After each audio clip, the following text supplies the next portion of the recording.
Hello friends, வணக்கம். Welcome back to my channel. இந்த வீடியோவில் நம்ம கம்பு மாவு வீட்டிலே எப்படி செய்கிறதுன்னு பார்க்கலாம்.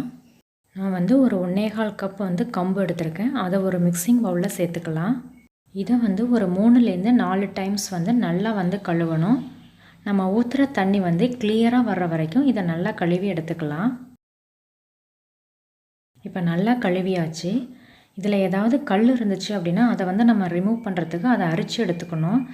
கையை வச்சு இந்த மாதிரி கொஞ்சம் கொஞ்சமாக அரிச்சு பிளேட்டில் சேர்த்துக்கலாம்.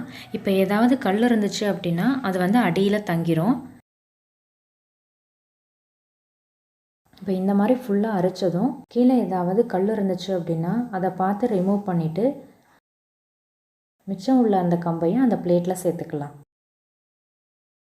இப்போ இதில் எக்ஸஸாக கொஞ்சம் தண்ணி இருக்குது. ஸோ அதை நம்ம வடிச்சிட்டு எடுத்துக்கலாம்.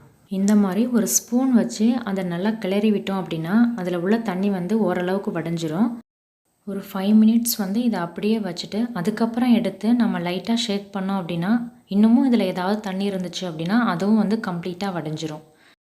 இப்போ நாம் இதை காய வைக்கணும். அதுக்கு ஒரு பெரிய ட்ரே எடுத்துக்கோங்க. அதில் ஒரு ஒயிட் கிளாத்தை போட்டுட்டு அந்த துணி மேலே இந்த கம்பை சேர்த்துடலாம். இப்போ இதை ஈவனாக ஸ்ப்ரெட் பண்ணி விடலாம். இதை வெயிலில் வச்சு நல்லா காய வைக்கணும். காஞ்சிட்டு இருக்கும்போது இடையில நம்ம கையை வச்சு இந்த மாதிரி அடிக்கடி ஸ்ப்ரெட் பண்ணி விடணும். அப்போ தான் ஈவனாக ட்ரை ஆகும்.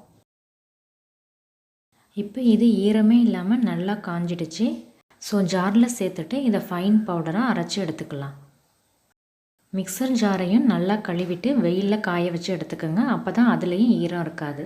காய வச்ச கம்புவை இதில் கொஞ்சம் கொஞ்சமாக சேர்த்து அரைச்சிக்கலாம். அப்போ தான் நல்ல நைஸ் ஃப்ளாராக நமக்கு கிடைக்கும். நான் ஒரு 2 பேட்சாக இதை அரைச்சேன். நம்ம அரைக்கும் போது இடையில ஆஃப் பண்ணிவிட்டு ஒரு ஸ்பூன் வச்சு நல்லா மிக்ஸ் பண்ணி விட்டு திரும்பவும் ஃபைன் பவுடராக வர்ற வரைக்கும் நம்ம இதை அரைக்கணும். எனக்கு ஒரு 5 மினிட்ஸ் ஆணுச்சு இதை ஃபைன் பவுடராக அரைக்கிறதுக்கு. இப்போ இந்த மாவை சல்லடையில் சேர்த்துட்டு சலிச்சுக்கலாம். நல்லா நைஸாக உள்ள அந்த சீவு எடுத்துட்டு நம்ம இதை சலிக்கணும். இந்த மாதிரி கொரகொரப்பாக உள்ள அந்த கம்பு மாவை நம்ம நெக்ஸ்ட் பேட்ச் அரைக்கும் போது அது கூட சேர்த்துக்கலாம்.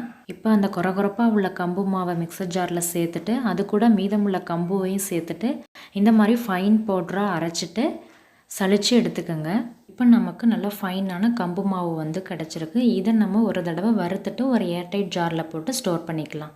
ஒரு அடிகனமான கடாயில் கம்பு மாவை சேர்த்துட்டு 3லேருந்து ஒரு 4 நிமிஷம் குறைவான தீயில் வச்சு மாவு சூடாகி நல்லா வாசம் வர்ற வரைக்கும் இதை வறுத்துக்கலாம். எனக்கு ஒரு 4 மினிட்ஸ் ஆணுச்சு. இப்போ மாவு சூடாகி நல்லா வாசமாக இருக்குது. இப்போ ஃப்ளேமை ஆஃப் பண்ணிவிட்டு உடனே இதை ஒரு பிளேட்டில் ட்ரான்ஸ்ஃபர் பண்ணி ஸ்ப்ரெட் பண்ணிவிட்டு ஆற விடலாம். இப்போ இது நல்லா ஆறுனதும் திரும்பவும் நாம் இதை ஒரு தடவை சலிச்சிட்டோம் அப்படின்னா இன்னமும் மாவு நமக்கு நல்லா ஃபைனாக கிடைக்கும். இப்போ ஏதாவது இதில் கொரகொரப்பாக கம்பு மாவு இருந்துச்சுன்னா அதை நம்ம ரிமூவ் பண்ணிடலாம். இப்போ நாம் வீட்டிலையே நல்லா ஃபைன் பவுடராக கம்பு மாவு செஞ்சிட்டோம். இதை ஒரு ஏர்டைட் ஜாரில் போட்டு ஸ்டோர் பண்ணிக்கலாம். இப்போ நாம் இந்த மாவை யூஸ் பண்ணி கம்பில் லட்டு செய்யலாம், முறுக்கு செய்யலாம், பொட்டு, கொழுக்கட்டை, அடை இந்த மாதிரி ரெசிபீஸ் எல்லாம் செய்யலாம். நான் இதை யூஸ் பண்ணி லட்டுவும் முறுக்கும் செஞ்சேன். ரொம்ப பர்ஃபெக்டாக டேஸ்ட்டாக இருந்துச்சு. அந்த ரெசிபீஸை நான் அப்கமிங் வீடியோஸில் அப்லோட் பண்ணுறேன். ஸோ சேனலை சப்ஸ்கிரைப் பண்ணி பெல் ஐக்கானை கிளிக் பண்ணி ஆளுங்கிற ஆப்ஷனை கிளிக் பண்ணி வச்சுக்கோங்க. தேங்க்யூ ஸோ மச் ஃபார் வாட்சிங்.